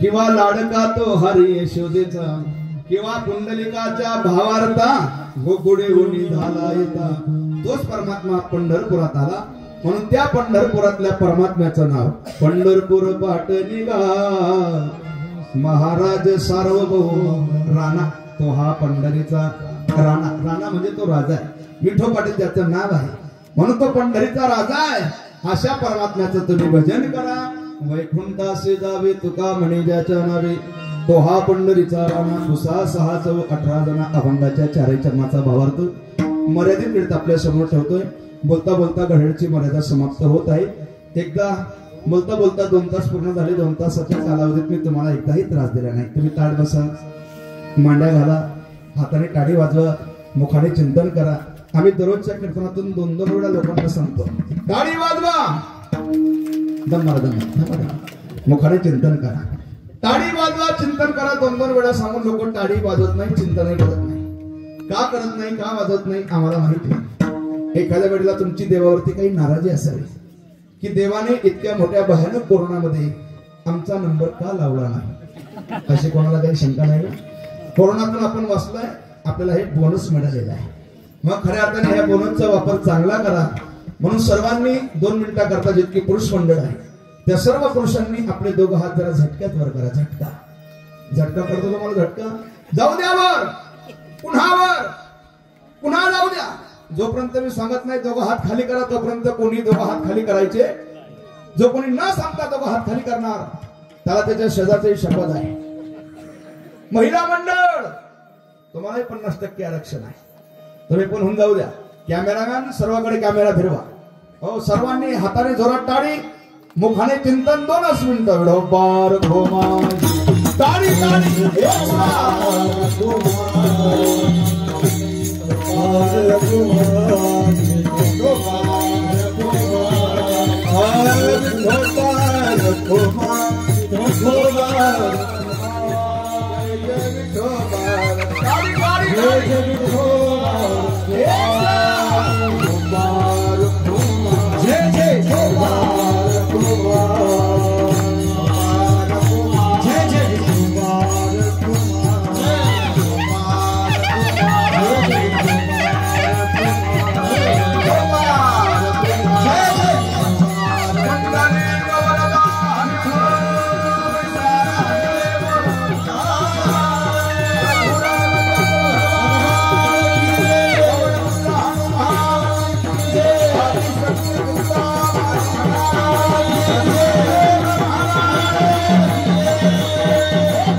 तारी तारी तारी ताड़ पकवा तारी ताड़ पकवा तारी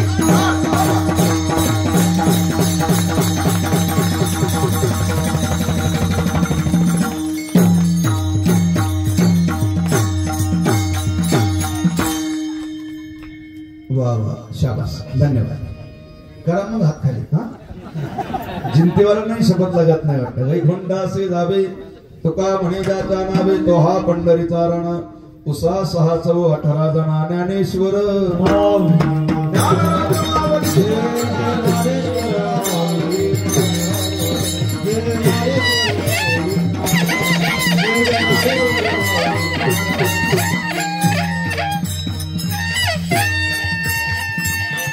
वैकुंठासी जावे तुका म्हणे ज्याच्या नावे तो हा पंढरीचा रण उसा 6 चौ 18 जना आपल्या या जंती नगरीमध्ये भगवान परमात्म्याच्या कृपेने सकल साधू संत मंडळीच्या आशीर्वादाने चालत असलेला हा ग्रंथराज ज्ञानेश्वरी पारायण सोहळा व संकीर्तन सोहळा या सोहळ्याचा आजचा हे 6व्या दिवसाची सेवा माझ्या वाटेवरती आली त्या दृष्टिकोनातून तुम्हा सज्जन श्रोत्यांच्या दर्शनाचा योग प्राप्त झाला संपूर्ण कीर्तनाचा अर्थ भावार्थ हा एकच आहे की सर्वांनी गळ्यात माळा घाला गळ्यात माळा घाला गळ्यात माळा घाला पण केव्हा घाला म्हणजे मेल्यावरती घाला असं करू नका जिवंत असताना घाला गळ्यामध्ये पवित्र तुळशी माळ परिधान करा आनंदी पंढरीची वारी करा या जीवनाची सार्थकता आहे जोपर्यंत हातापायामध्ये शक्ती आहे तोपर्यंत देवदेव करून घ्या सोप्या भाषेत बोलू जोपर्यंत तुमच्या कमराला कपाटाची चावी आहे जोपर्यंत कमराला तिजोरीची चावी आहे तोपर्यंत देवदेव करून घ्या एक वेळा तुमच्याकडनं जर कमराची तिजोरीची चावी हरवली तुम्हाला चष्म्याच्या दांड्याला 5 रुपये देखील मिळणार नाही मग तेव्हा झांबल चापल करण्यापेक्षा जवळ ही सकळ सिद्ध आहे उठा जागी वारे आता संपूर्ण कीर्तनाचा अर्थ हाच आहे गळ्यात माळा घाला माळा परिधान करून देवाच्या चिंतनाला लागा आता तरी पुढे हाची उपदेश नका करुणाश आयुष्याचा आपली ही जयंती नगरी अतिशय भावना प्रधान आहे श्रद्धावान आहे सप्ताह कमिटीचे कार्यकर्ते मंडळी भजनी मंडळ पंचकृष्ण आलेली मंडळी सर्वांना कोटी कोटी धन्यवाद देऊन सर्व महाराज मंडळी गुणजन मंडळी सर्वांना कोटी कोटी वंदन करून सेवेला या ठिकाणी पूर्ण विराम देतो विठ्ठल जय जय जय